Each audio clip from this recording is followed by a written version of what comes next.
Pair of words. The third one is buy and buy. What is the difference between buy, B-U-Y, and B-Y? B-U-Y. Buy means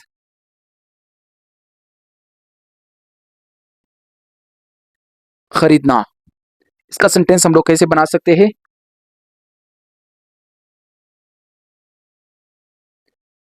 He wants to buy.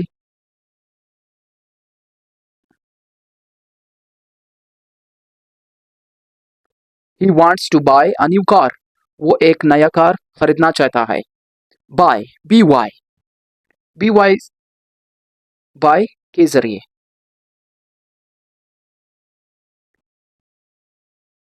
This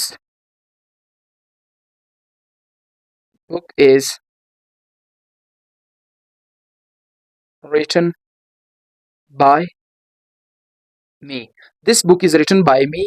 ये book मेरे जरिए लिखा गया है.